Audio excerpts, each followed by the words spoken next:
সুপ্রিয় শ্রোতা, গল্প পাঠের আসর চ্যানেলে শুনতে যাচ্ছেন অতীন বন্দ্যোপাধ্যায় রচিত নীলকণ্ঠ পাখির খোঁজে উপন্যাসটির ৩২তম পর্ব। আমি ওয়ারা কারিম, সাথে থাকুন। নদীর ওপারে সূর্য অস্ত যাচ্ছে। কাশফুলের মাথায় ক্রমে জ্যোৎস্না উঠবে এবার।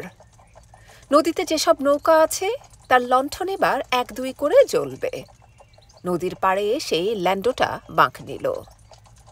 সূর্যাস্ত হচ্ছে বলে এখন একটা লাল রঙের আভা নদীর দুপাড়ে গ্রামে মাঠে। ল্যান্ডোর মানুষগুলোর মুখে পর্যন্ত সেই লাল রং। সূর্যাস্ত হলেই অন্ধকার, তারপর মাথার উপর নীল আকাশ।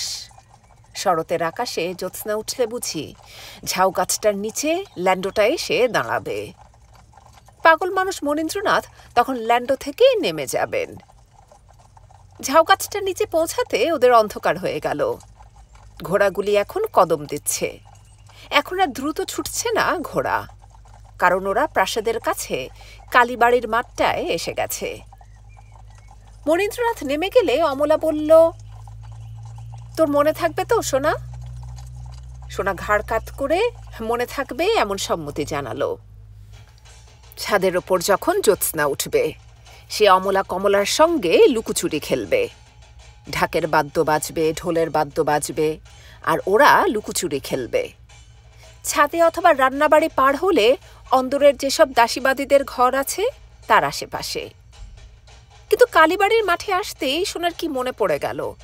সে বলল, আমি নামবো অমলা। এখানে নামবি কেন? অমলাকে অধীর দেখালো। সোনা বলতে পারত, সেই যে জাদুর মেশিনটা আছে যা ঘোরালেই তারে তারে বিদ্যুৎ খেলে যায়, আলো জ্বলে ওঠে, ঘরে নীল লাল রঙের আলো জ্বালা হয়, এবং পূজার দিন বলে ছোট ছোট গাছে পাতার ফাঁকে ফাঁকে টুনি ফুলের মতো আলোর মালা খেলা করতে থাকে। তার এখন সেই জাদুর মেশিনটার পাশে গিয়ে দাঁড়ানো চাই। ইব্রাহিম বলেছে সে সেই মেশিনটার পাশে দাঁড়িয়ে থাকবে। হাতে তার জাদুর কাঠি, যা ছোঁয়ালেই শব্দ হয় নানা রকমের। কি বিচিত্র শব্দ যেন! নদীর জলে বৈঠা পড়ছে, অথবা কাঠে বাড়ি মারছে খটখট। না, শব্দটা ঠিক এমন নয়। শব্দটা ভট ভট এই এক ধরনের। আর ইব্রাহিম বড় বড় চোখে তার লম্বা জব্বার ভিতর থেকে কত রকমারি জাদুর কাঠি বের করে দেখাবে বলেছে। সোনা সেই আশায় লাফিয়ে নেমে পড়ল ল্যান্ডো থেকে। কোথায় ইব্রাহিম এখন? সে চারদিকে খুঁজতে থাকল। জাদুর মেশিনটা যে ঘরে থাকে সে সেখানে গেল হাঁটতে হাঁটতে।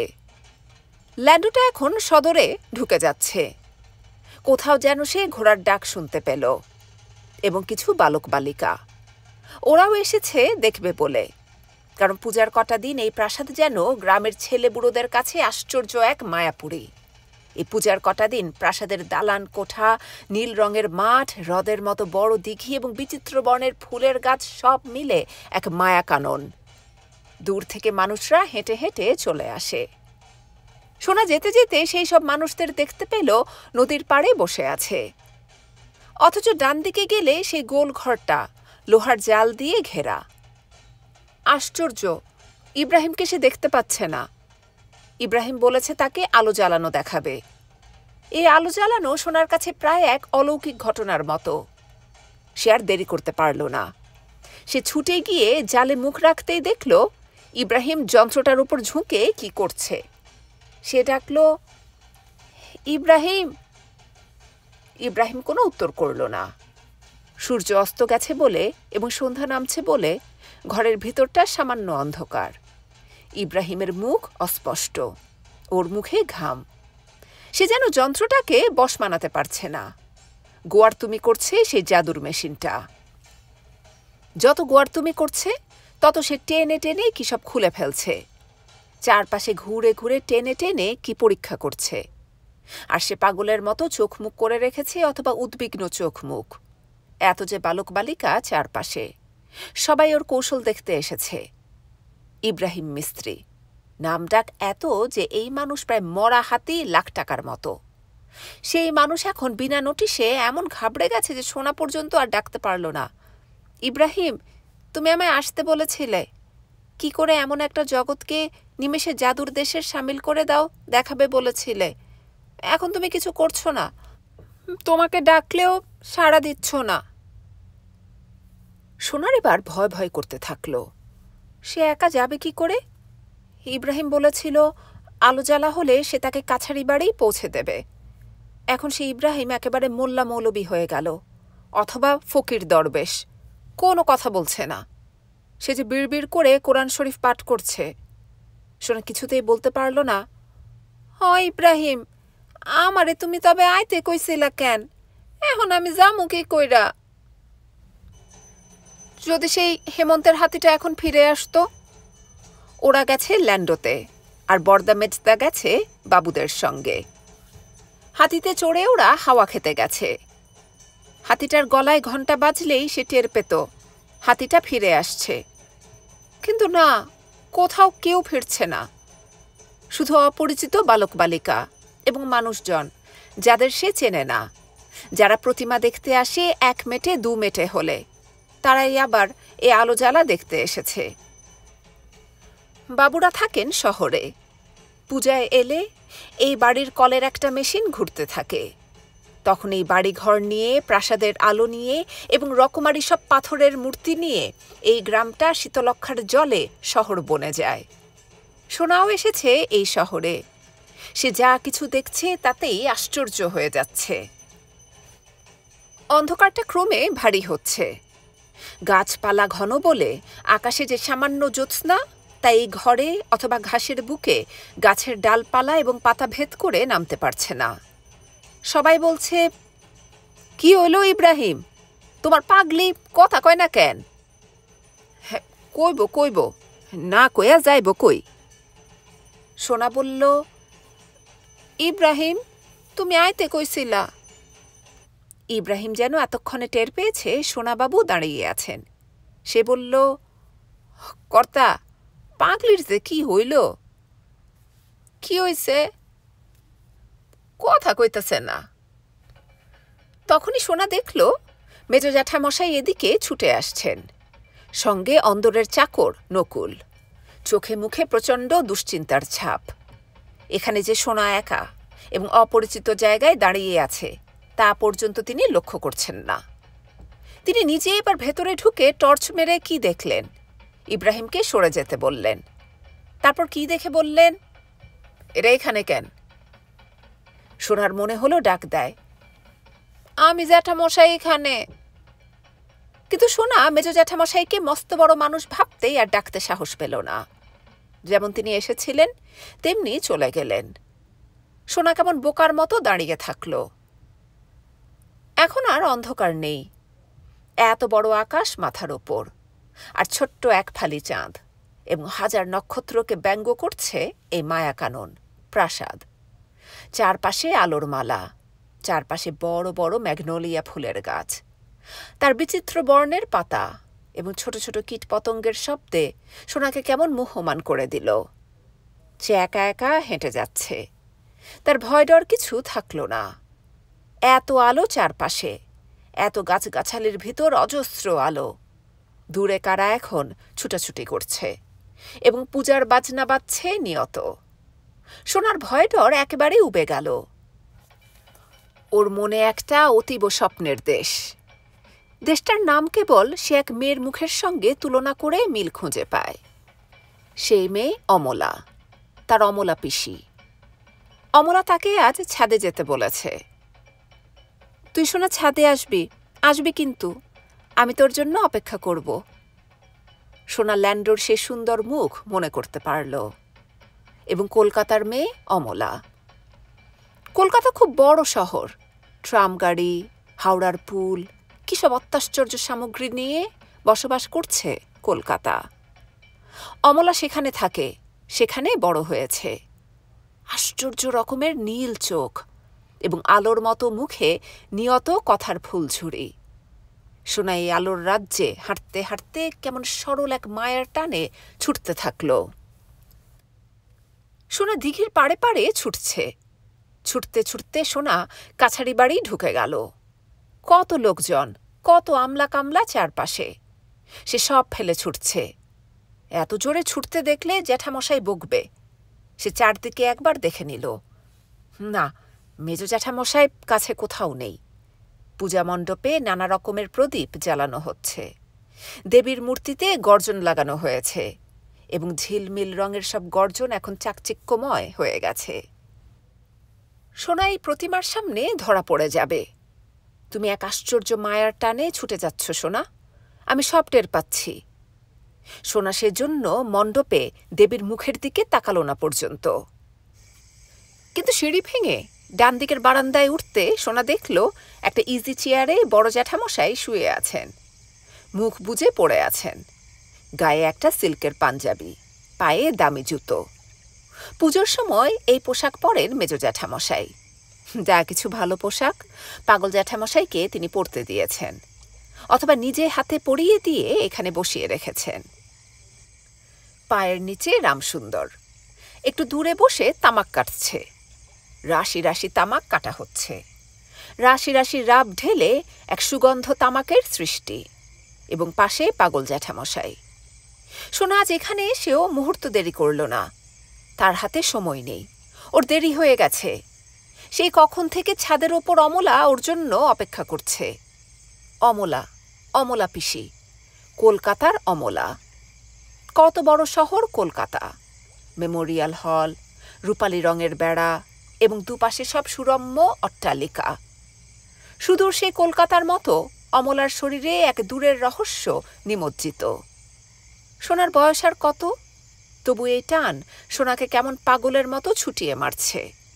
সে পাগল জ্যাঠামশাইয়ের কাছ থেকে পালাবার জন্য ডান দিকের বারান্দায় উঠে এলো না। সে বড় থামের পাশে নিজেকে প্রথম লুকিয়ে ফেলল, তারপর আবার ছুটে ওপরের সিঁড়ি ভাঙতে থাকল। সিঁড়ি ভাঙার সময়ই সে ঘণ্টার ধ্বনি শুনতে পেল। দিঘির ওপারে মঠ। মঠে কেউ এখন বড় ঘণ্টায় শেকল টেনে ঘণ্টা বাজাচ্ছে। সকালে সোনা ভেবেছিল সন্ধ্যায় জ্যোৎস্না উঠলে সে এবং পাগল জ্যাঠামশাই সেই মঠে চলে যাবে। সে পাগল জ্যাঠামশাইকে সিঁড়িতে বসিয়ে রাখবে, যেখানে পাথরের বৃষ রয়েছে তার ডান দিকে সে দাঁড়াবে। শ্বেত পাথরের বাঁধানো মেঝে, মেঝের ওপর দাঁড়ালে সে শেকলটা হাতে নাগাল পায়। সে 1-2 করে ঘণ্টা বাজাবে, আর জ্যাঠামশাই সে ঘণ্টার ধ্বনি 1-2 করে গুনবেন। নিচে এসে বলবে, কতবার? জ্যাঠামশাই বলবেন, 10 বার। একমাত্র সেই যেন এভাবে ক্রমে মানুষটাকে নানা কাজের ভিতর, অথবা জ্যাঠামশাই যা ভালোবাসেন তার ভিতর নিয়ে যেতে যেতে একসময় নিরাময় করে তুলবে। কিন্তু এই ঘণ্টার ধ্বনি শুনে সোনা কেমন থমকে গেল, যেন পাগল জ্যাঠামশাই বলছেন, সোনা যাবি না? মঠের সিঁড়িতে ঘণ্টা বাজাবি না? আমি 1-2 করে গুনব, গুনতে গুনতে 100 ঠিক ক্রমান্বয়ে বলে যাব। সব ঠিক ঠিক ক্রমান্বয়ে বলে গেলে দেখবি সোনা, আমি একদিন ভালো হয়ে যাব। সিঁড়িতেই সে থমকে দাঁড়ালো। সে ওপরে যাবে না নিচে নেমে পাগল জ্যাঠামশাইকে নিয়ে মঠের সিঁড়িতে গিয়ে বসে থাকবে, এমন একটা দোমনা ভাব ভেতরে তার কাজ করছে। বরং ওর এখন ওই মঠেই চলে যেতে বেশি ইচ্ছে হচ্ছে। সে এত উঁচু মঠ কোথাও দেখেনি। হাজার হবে টিয়া পাখি, নীল রঙের। পাখিরা সব মঠের ভিতর বাসা বানিয়ে নিয়েছে। জ্যোৎস্না রাত হলে পাখিরা চক্রাকারে মঠের চারপাশে ওড়ে। মঠটার কথা মনে হলেই এমন সব পাখিদের কথা মনে হয়। পাখিদের কথা মনে হলেই ওর গুলতিটার কথা মনে হয়। মেলা থেকে রঞ্জিত মামা তাকে একটা গুলতি কিনে দিয়েছিল। সে সেই গুলতি দিয়ে কাক, শালিক, টিয়া পাখি এবং কাঠবিড়ালি যা সামনে পেত মারার চেষ্টা করত, কিন্তু সে এদের সঙ্গে পারত না। জামরুল গাছটার নিচে ছোট খোঁদল, খোঁদলে সেই কাঠবিড়ালি সকাল হলে গাছ থেকে লাফিয়ে পড়ত। সোনা পড়া ফেলে ছুটত জিপটার পেছনে। ছোট্ট জিপ এ গাছ থেকে ও গাছে লাফিয়ে পড়ত। সোনালি রোদে সে কটকট করে তাকাত। সোনা গুলতি মারলে বিড়ালটা হাত জোড় করে রাখত, কিন্তু সোনা কর্ণপাত না করলে তখন খেলা আরম্ভ হয়ে যেত। সোনার মনে হতো এই সে এক জীব, ছোট্ট জীব। জীবের কি বড়াই, একেবারে ভয় পায় না। গাছের পাতায় পাতায় যেন উড়ে বেড়ায়।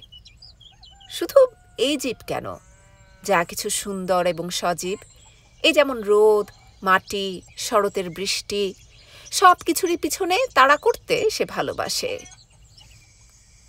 অমলা তার কাছে খুব এক দূরের রহস্য বয়ে এনেছে। সে সেজন্য নড়তে পারছে না। কার কাছে যাবে? পাগল জ্যাঠামশাই, বড় মঠ এবং জ্যোৎস্না রাতের মাঠ, না অমলা কমলা? সে অন্ধকারে কিছু স্থির করতে না পেরে সিঁড়ির মুখে যেমন চুপচাপ দাঁড়িয়েছিল তেমনি দাঁড়িয়ে থাকল। একজন পাইক বরকন্দাজের মতো মানুষ ওর পাশ কাটিয়ে গেল। ওকে দেখতে পায়নি, দেখতে পেলেই বলতো, কে? অন্ধকারে কে জাগে?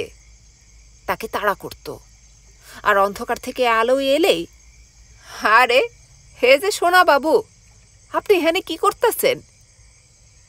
আশ্চর্য, সোনা এইসব মানুষদের দেখে, কি লম্বা আর উঁচু, সব সময় করজোড়ে থাকে। ওকে দেখলে পর্যন্ত করজোড়ে কথা বলে।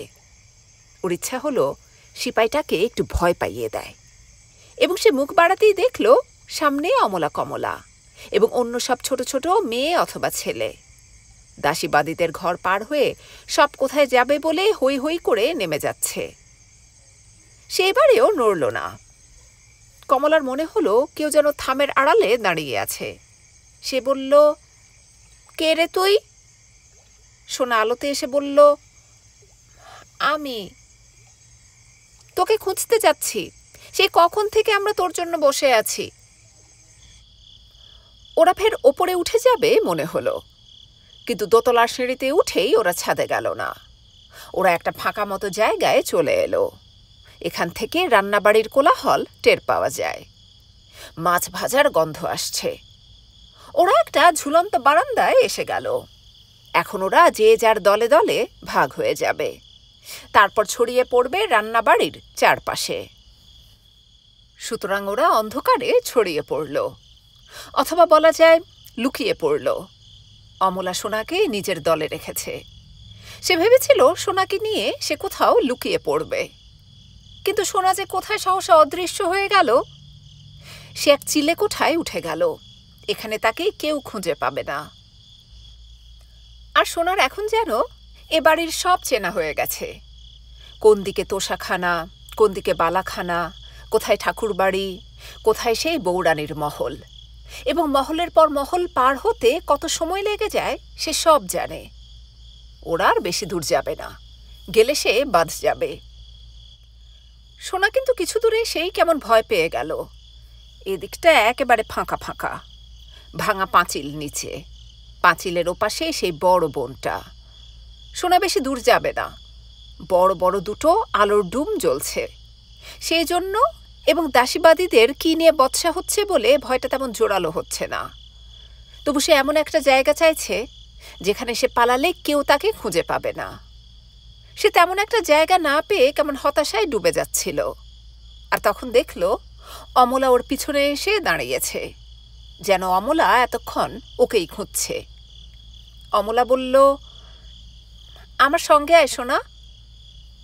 অমলা সোনাকে সাহায্য করতে পারবে। সে অমলার পিছু পিছু নুয়ে নুয়ে হাঁটতে থাকল।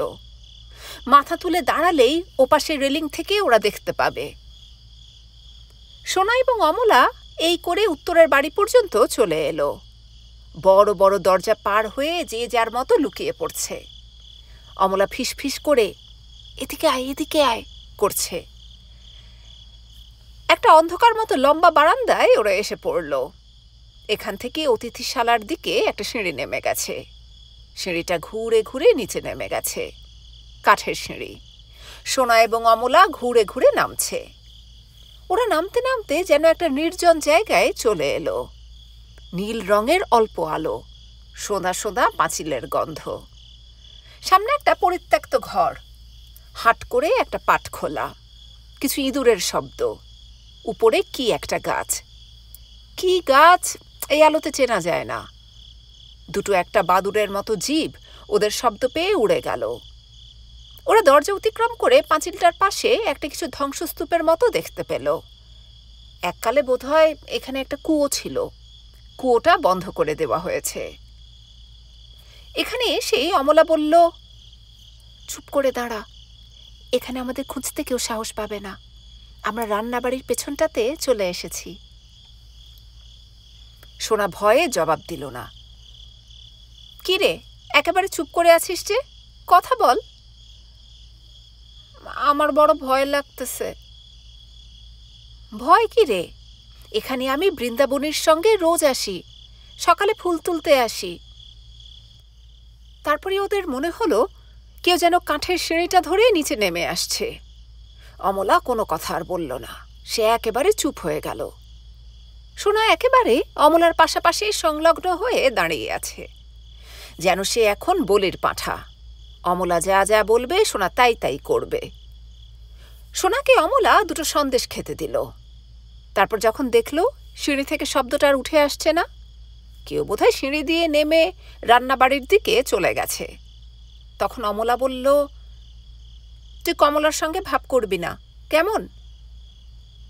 আবার শব্দ হচ্ছে কাঠের সিঁড়িতে। বোধহয় কমলা তার দলবল নিয়ে ওদের খুঁজতে আসছে। মলিনা, আলো, মধু কিংবা আরও কেউ কেউ হবে। যেই হোক, এদিকে আসতে ওরা সাহস পাবে না।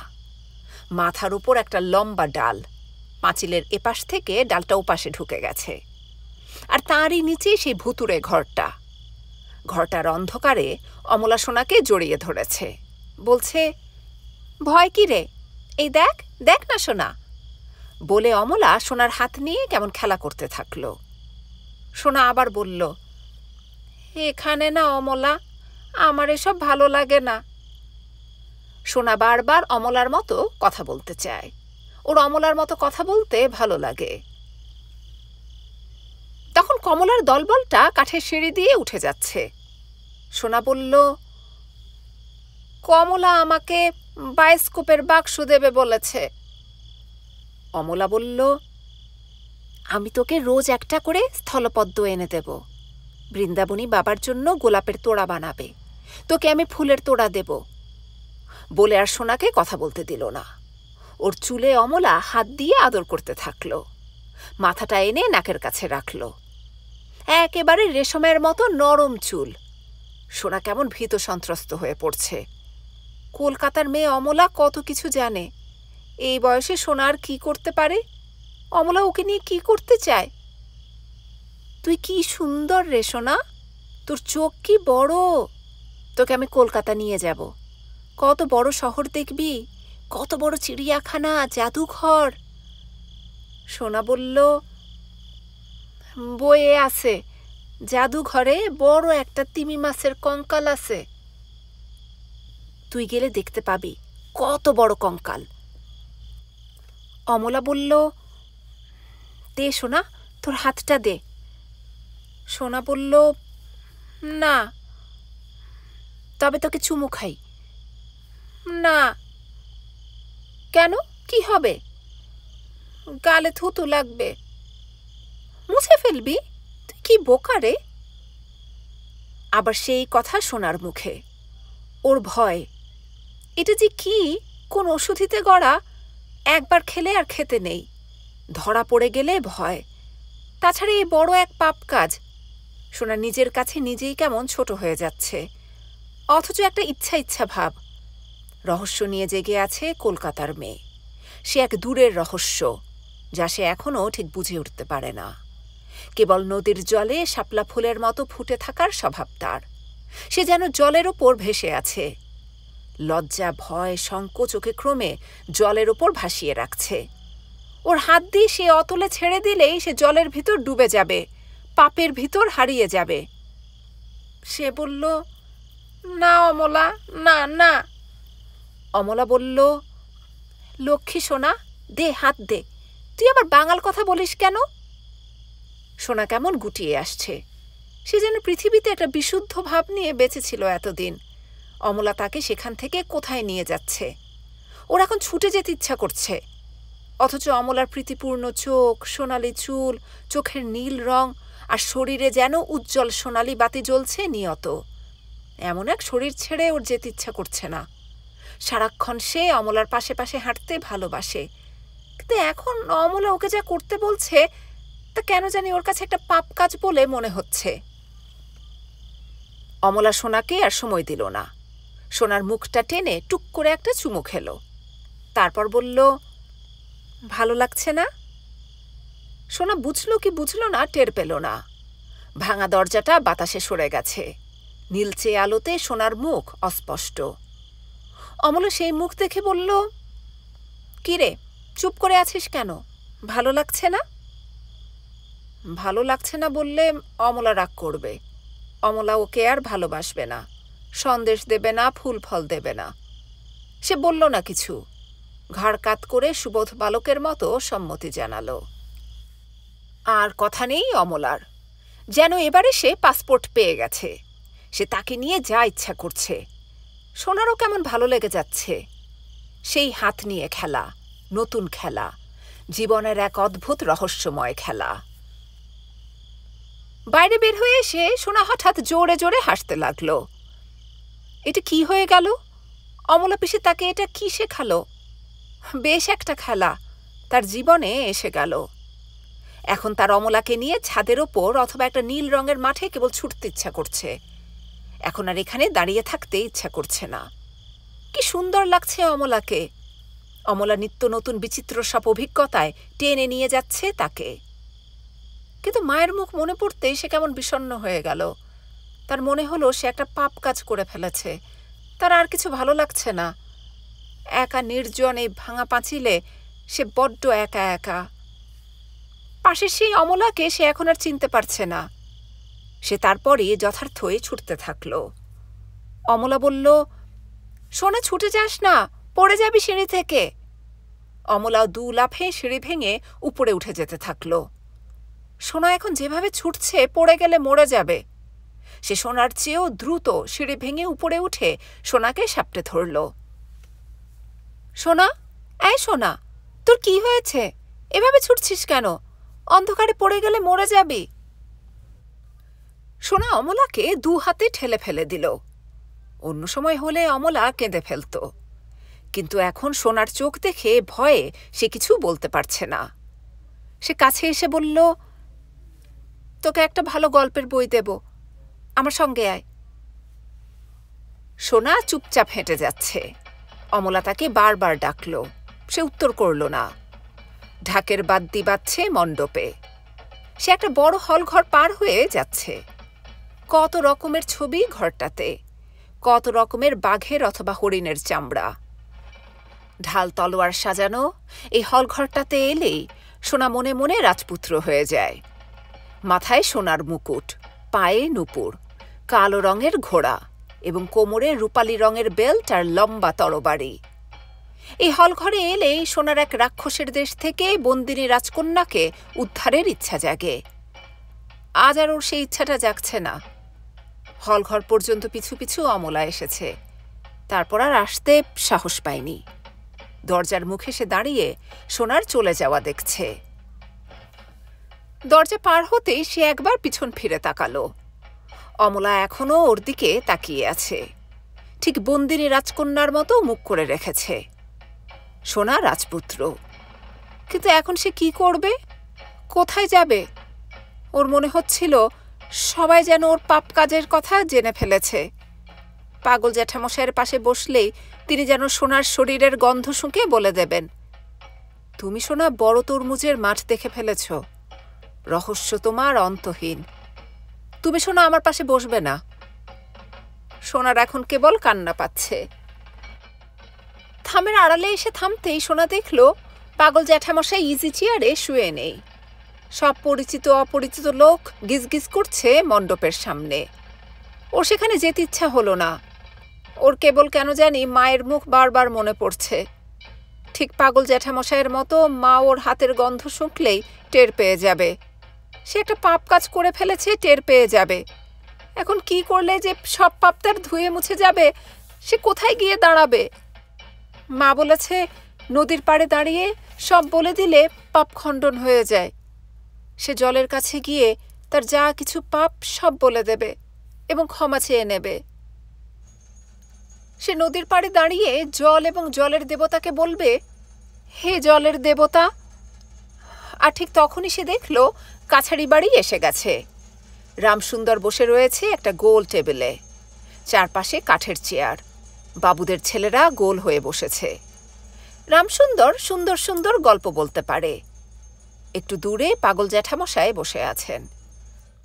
মাথার উপর আকাশ আর মৃদু জ্যোৎস্নার আলোতে সে ভাবল, কাল ভোরে সে পাগল জ্যাঠামশাইকে নিয়ে নদীর পাড়ে চলে যাবে। মা যেমন দুঃস্বপ্ন দেখলে সকাল সকাল সোনালি বালির নদীতে চলে যান, জলের কাছে দুঃস্বপ্ন হুবহু বলে দেন, বলে দিলেই সব দোষ খণ্ডন হয়ে যায়, তেমনি সে বলে দেবে, দিলেই তার যত দোষ খণ্ডন হয়ে যাবে। এমন মহাপাপ করে সোনার কিছুই ভালো লাগছিল না। এমনকি এখন যে রামসুন্দর গল্প বলছে তাও শোনার আগ্রহ তার নেই। সে কাছারি বাড়ির ভিতর ঢুকে মেজ জ্যাঠামশাইয়ের বিছানায় শুয়ে পড়ল এবং সারাদিনের ক্লান্তিতে তার ঘুম এসে গেল। সে ঘুমের ভিতর একটা কুঠি বাড়ির স্বপ্ন দেখল। সামনে বিস্তীর্ণ এক মাঠ, মাঠে কোনো শস্য ফলে না, নুড়ি বিছানো পথ, পাশে খোয়াই ধরে জল নেমে আসছে, সাদা নীল হলুদ রঙের পাথর।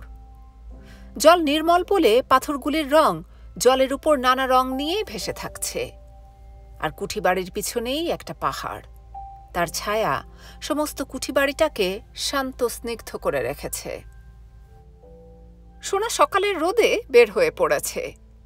সে কার হাত ধরে যেন নিয়ত ছুটছে। সে তার মুখ দেখতে পাচ্ছে না, পিছনের বেনি কেবল ঝুলতে দেখছে। লাল রিবন বাঁধা চুলে রূপালী রঙের ফ্রক গায়ে মেয়েটা তাকে নিয়ে সেই খোয়াইয়ের দিকে ছুটে চলেছে। খোয়াইয়ের পাড়ে এসে সোনার কেমন ভয় হতে লাগল।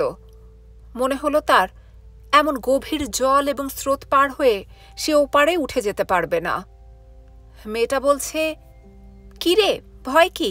আয় আয় না, দেখ আমি তোকে কেমন করে পার করে দিচ্ছি। আলগা হাতে সোনাকে যেন মেয়েটা খোয়াইয়ের ওপারে নিয়ে যাবে বলে হাত বাড়ালো। খোয়াইয়ের জল পার হতে ছোট ছোট মাছ চারপাশে খেলা করে বেড়াচ্ছিল। ঠান্ডা জল, এমন জল এই সুন্দর সকালকে যেন মহিমময় করে রাখছে। সোনার কিছুতেই ওপারে উঠে যেতে চাইছে না। কিরে, খুব ভালো লেগে গেছে? আর উঠতে ইচ্ছে হচ্ছে না? সোনা মেয়েটার মুখ দেখতে পাচ্ছে না, ওর দিকে কেবল পিছন ফিরে থাকছে। সোনাকে কেবল পিছন ফিরে কথা বলছে। সোনা বলল, খুব ভালো লাগছে। হ্যাঁ, এত ভালো লাগছে যে সোনার কেবল জলের মাছ হয়ে যাবার ইচ্ছা হচ্ছে। আর কি অবাক, যেই না তার ইচ্ছা জলের মাছ হয়ে যাবে, সঙ্গে সঙ্গেই সে জলের মাছ হয়ে গেল।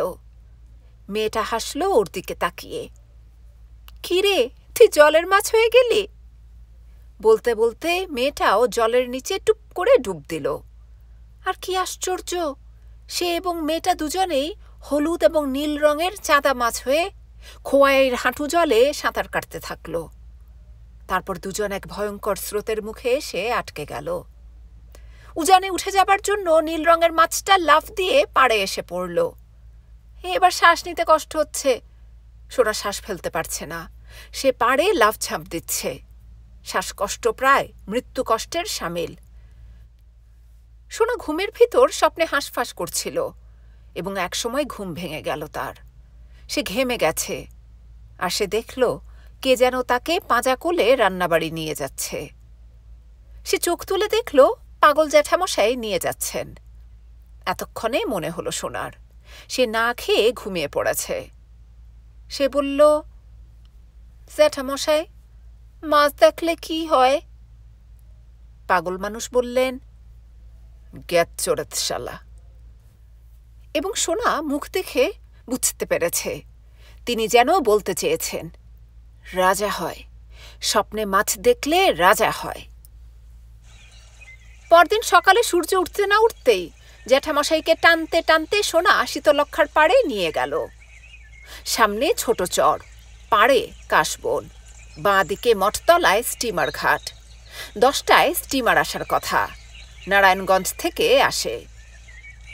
সকাল বলে এবং আশ্বিনের মাস বলে ঘাসে ঘাসে শিশির। জ্যাঠামশাই, সোনা এবং প্রিয় আশ্বিনের কুকুর নদীর পাড়ে হাঁটছে। এরা তিনজনে চড়ে নামতেই দেখতে পেল সেই হাতিটা, হেমন্তের হাতি।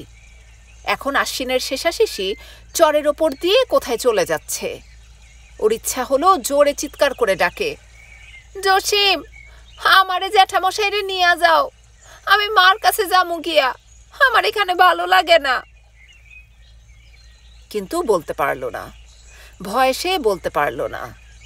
যদি আবার জ্যাঠামশাই হাতিতে চড়ে নিরুদ্দেশে চলে যান। অথচ গত রাত্রের ঘটনা মনে হতেই সে তার মায়ের কাছে ফিরে যেতেও সাহস পাচ্ছে না। এখন কেবল মনে হচ্ছে খালিক মিয়ার মতো সে পথ হারিয়ে ফেলেছে। এই কুয়াশা পার হলেই এক জগৎ, সেখানে নিয়ে যাবার জন্য অমলা তার সুন্দর চোখ নিয়ে অপলক প্রতীক্ষা করছে। সোনা জ্যাঠামশাইয়ের হাত ধরে নদীর ঘাটে দাঁড়ালো, অথচ পাপের কথা কিছু বলতে পারছে না। কি বলবে? সামনের জলে কিছু কাশফুল ভেসে যাচ্ছে। এই ফুল দেখতে দেখতে সে তার মহাপাপের কথা ভুলে গেল।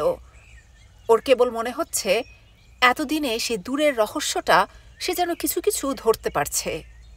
এখন ওর চারপাশের ফুল ফল, পাখি, দুপাশের নদীর চর, নদীর জলরাশি এবং এই যে হাতি চলে যাচ্ছে নদীর পাড়ে পাড়ে। জ্যাঠামশাই পিছনে তার সূর্য ওঠা দেখাচ্ছেন। কুকুরটা সকালের রোদে ঘুরে বেড়াচ্ছে, আর স্টিমার ঘাটে যাত্রীরা বসে আছে। কিছু কিছু ঘাসের নৌকা, খড়ের নৌকা মাঝ নদীতে। সবাই যেন গান গায় তখন, কোনখানে ভাসাইলা নাও, দুই কুলের নাই কিনারা। জানেই নাও ভাসাইয়া দিছে সোনা, অমলা অথবা কমলা অথবা ফতিমারে নিয়া সোনাবাবু মাঝগাঙের মাঝি হইয়া গেছে। সোনাই নদীকে সাক্ষী রেখে কোনো পাপের কথা বলতে পারল না। সে সোজা উঠে এলো ফের, জ্যাঠামশাইয়ের হাত ধরে। সকালের রোদ সোনার মুখে পড়ছে, যেন মুখটা সূর্যের আলোতে জ্বলছিল। পাগল মানুষ সোনার মুখ দেখে কি যেন ধরতে পারছেন। তিনি আশীর্বাদের মতো সোনার মাথায় হাত রাখলেন। তোমার ভিতর বীজের উন্মেষ হচ্ছে সোনা। এই হতে হতে কিছু সময় পার হলে তুমি কিশোর হয়ে যাবে। তখন দেখবে রহস্যটা যা এখন ছুঁতে পারছো না তা ধরতে পারবে। আরও বড় হলে দুই কুলের নাই কিনারা, তুমি জলের ভিতর ডুবে যাবে। না ডুবতে পারলে পাড়ে পাড়ে তার সন্ধানে থাকবে। তারপর খুঁজে না পেলে আমার মতো পাগল হয়ে যাবে।